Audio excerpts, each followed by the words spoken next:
एक भाई ने अपनी बहन को कत्ल कर दिया, वो भी शादी से 3 दिन पहले। भाई का ये कहना है कि ये लड़कों के साथ बातचीत करती थी, इस गुस्से में आकर अपनी बहन को मारा, सर दीवार में मारा, कत्ल किया, मुक्के मारे और मौके पे उसकी डेथ हो गई। घर आके फिर उसने वो हरकतें करनी शुरू कर दी जो पहले करती थी लड़कों के साथ।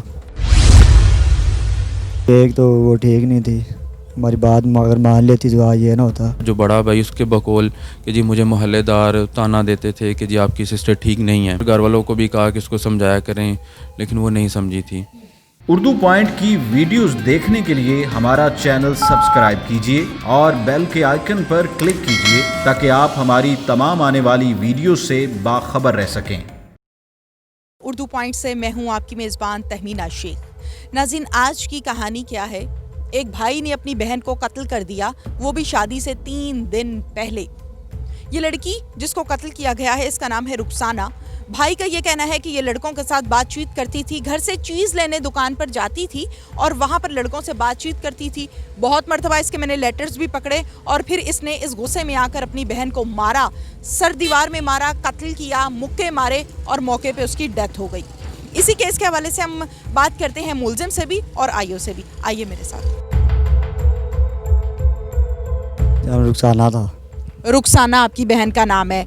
कितनी उम्र है रुखसाना की? उसकी 20-22 साल थी। अच्छा, रुखसाना की ये दूसरी शादी थी जो तय किसने की? आप लोगों ने? घर वालों ने की थी। घर वालों ने तय की थी। पहली शादी जो रुखसाना की हुई थी उसकी क्या कहानी है? उसके बाद सामने लड़का था एक मजदूर, तो उसके साथ फ्रेंडशिप की उसने, फिर हमें पता नहीं चला, किसी को भी नहीं पता चला, उसके साथ भाग की थी। फिर हफ्ते बाद हमने यानी पता चल गया था, लेकिन हफ्ते बाद भी उसने कहा करके तो वापस ले आए थे। एक हफ्ते के लिए वो भाग गई घर से? भाग गई थी तो फिर केस कार करा के एक हफ्ते बाद वापस आई। 4 माह तक बड़ी सिस्टर के घर रही। उसके बाद फिर घर आ गई क्योंकि उसकी शादी उधर तय हो गई थी। तो उसके बाद फिर घर आ के फिर उसने वही हरकतें करनी शुरू कर दी जो पहले करती थी लड़कों के साथ। उसके बाद फिर मैंने गुस्से में आकर उसे मारा। जब ये घर से भागी तो इसने किसी के साथ कोर्ट मैरिज की थी, कोई निकाह किया था? जी, इसके साथ निकाह किया था इसने। उसके बाद हम फिर केस वगैरह करा के घर वालों के कहने पर उधर से तलाक हो गई थी, लेके घर वापस ले आई थी। तलाक किसने ली? लड़की ने खुद ली या आप लोगों ने? हमने दिलवाई थी, उन्होंने फिर दे दी थी तलाक। तो आप लोगों ने क्यों तलाक दिलवाई बहन को, सगी बहन को? क्योंकि हमारे अपनी बरादरी में करते हैं लेकिन गैर में नहीं करते हम, इसलिए फिर हमने तलाक दिलवाई थी। कौन सी बरादरी है आपकी? राजपूत पनबार। अच्छा, फिर आप लोगों ने तलाक ले ली। उस शौहर के साथ कितना अरसा रही रुखसाना? सिर्फ एक हफ्ते रही थी। एक हफ्ता रही? अच्छा, फिर उसके बाद और भी लड़कों से दोस्ती थी उसकी मोहल्ले में? मम्मी पता नहीं था, चोरी चोरी एक जब मुझे पता चला था अभी ये वाक़या हुआ है। आपको नहीं पता, लेकिन अभी तो आप मुझे बता रहे थे कि उसकी लड़कों से दोस्ती थी, वो घर से चले जाती थी लड़कों को मिलने। मैं कह रहा हूँ जब मारते चोरी चोरी करती थी, जब पता चला तभी मैंने ये वाक़या हुआ है। कैसे बातें करती थी? जब चीज़ लेने के बहाने बाहर जाती थी, गली में दुकान थी तो लड़के होते थे गली में। मोबाइल भी था उसके पास? मोबाइल नहीं था। घर से दुकान पे चीज़ लेने जाती थी और वहाँ से लड़कों से बातें करती थी। कभी आपने खुद देखा उसको बातें करते हुए या पकड़ा कभी? मैंने देखा नहीं, वो जो लेटर होते हैं वो देखे मैंने। तो आपने ये बात अपने वालिदैन को नहीं बताई, अपनी अम्मी को नहीं बताई कि ये देखें क्या कर रही है? अम्मी को जब भी बताता था तो अम्मी मुझे उल्टा गुस्से होती थी। क्या कहती थी? कहती छोटी बहनों को क्यों मारते हुए थे, ये वो। पहले लड़ता रहा, फिर उसके मैंने 4 में मुक्का मारा, उसके बाद फिर उसको होश ही नहीं आई। एक मुक्का मारने से? 2 मारे थे। सर भी उसका दीवार में मारते रहे हो? नहीं, सिर्फ मुक्का मारा था। कहाँ मारा था? सर में मारा था। किस जगह पे? ये बताओ कि उस टाइम मौके पे कौन कौन मौजूद था? मैं बस, मेरी वाइफ थी घर में और कोई भी नहीं था। भाभी थी मौके पे, मना नहीं किया उसने? वो भी यानी कि चढ़ा रही थी तो मैंने उससे भी फिर चपेट मार दी थी। क्या कह रही थी वो? कह रही क्यों उसको मार रहे हो। फिर उसके बाद आप लोगों ने तदफीन करनी शुरू कर दी ना? आपकी वालिदा ने कफन दफन की तैयारियां शुरू कर दी। पुलिस को क्यों नहीं बताया? ये बता दिया था। कब बताया? उसी दिन बता दिया था। किसने बताया? वो उसने जिसके साथ रिश्ता तय हुआ था और मेरे बहनोई ने।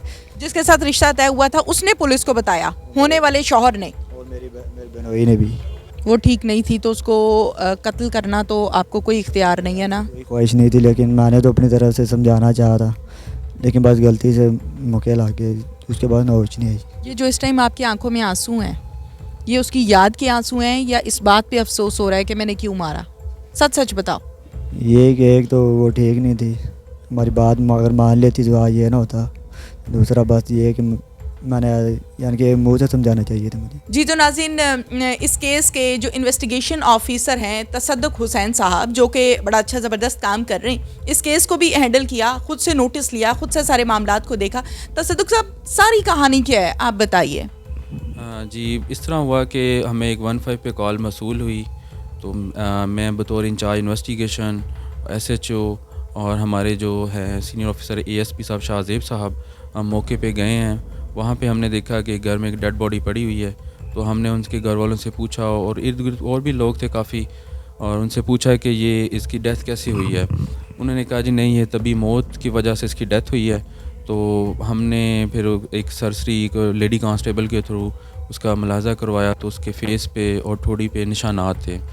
तो हमने उनसे पूछा कि ये निशानात कैसे हैं, तो वो कोई जवाब नहीं दे पा रहे थे। तो हमें शक हुआ, फिर हमने फ़ौरन हमने जो हमारे ASP साहब हैं शाहजेब साहब, उन्होंने कहा कि इस डेड बॉडी को ना मेडिकल के लिए आप मूव करें। तो हमने पूछा कि इसके भाई कहाँ हैं और इसकी जो सिस्टर्स हैं अगर वो किधर हैं। तो उन्होंने कहा जी एक भाई छोटा था नदीम, वो पास ही खड़ा था। उसने कहा जी मैं हूँ। जो दूसरा बड़ा भाई है नवीद, हमने उसके बारे में पूछा, उसने कहा जी वो कब्र कुशाई के लिए गया हुआ है। तो हमने फिर अपनी एक टीम उधर भेजी उसके पीछे, तो वहाँ से वो नहीं मिला। तो हमें शक ये भी हो गया, तो फिर हमने उधर से दरियाफ्त की, हमने महल्लेदारों से भी। उन्होंने कहा कि जी ये सुबह के तकरीबन 10 बजे के करीब कि उनका शोर शराबा घर से आया था, तो वहाँ तब वो इनकी लड़ाई हुई थी। तो तकरीबन 12 बजे के करीब हमें फिर इसकी इन्फॉर्मेशन मज़ीद मिली कि जी इसने अपनी सिस्टर को सर पे मुक्के मार मार के उसको डेड कर दिया था। तो फिर वो हॉस्पिटल भी ले गए, वहाँ उसकी डेड बॉडी डेथ उसकी ऑलरेडी हो चुकी थी। तो वो फिर शाम को ये जब मामला हो गया, नॉर्मल हो गया, तो इसकी तदफीन करना चाह रहे थे। तो वो फिर महल्लेदार ने, किसी ने अननोन ने हमें कॉल की 15 पे, तो हमने ये फिर उस पर एक्शन किया। ठीक है, अच्छा ये बताइए कि इस सारे केस में तसद्दुक साहब, इनकी वालिदा का क्या कहना है? जब हमने उनकी वालदा से पूछा इसके बारे में, तो वो भी हमें टाल मटोल से काम ले रही थी। हमने वजह काफ़ी पूछना शुरू की कि ये क्यों ये वजह हुई है, लेकिन वो नहीं बताना चाह रहे थे। फिर हमें वहाँ से उनके एक अजीज़ ही हैं, उनसे मालूमात मिली कि जी ये 7 से 8 माह पहले वो घर से भाग के चली गई थी। तो अभी निकाह का उन्होंने कहा, लेकिन हमारे पास अभी कोई निकाहनामा नहीं आया था। तो ये इन्होंने वापस महल्लेदारों ने मिल के वापस बुला लिया था। तो वो उसके जो भाई है, जो बड़ा भाई, उसको कहते हैं वो, उसके बकौल कि जी मुझे महल्लेदार ताना देते थे कि जी आपकी सिस्टर ठीक नहीं है। तो मैंने उसको अक्सर घर वालों को भी कहा कि उसको समझाया करें, लेकिन वो नहीं समझी थी। तो अब जब इसकी शादी फिर रिश्तेदारों में करना चाह रहे थे, तो वो, लेकिन वो राज़ी नहीं थी। तो अनबन हुई है उस दिन जिस दिन इसकी डेथ हुई है। तो वो फिर उसने दीवार के साथ उसको मार के गर्दन से पकड़ के उसके सर पे मुक्के मारता रहा। तो वो जो वीक थी, तो उसकी डेथ हो गई। कहानी आज की हमारी क्राइम स्टोरी आपने देखी। इसके साथ ही अपनी मेज़बान तहमीना शेख को इजाज़त दीजिए। अल्लाह हाफ़िज़।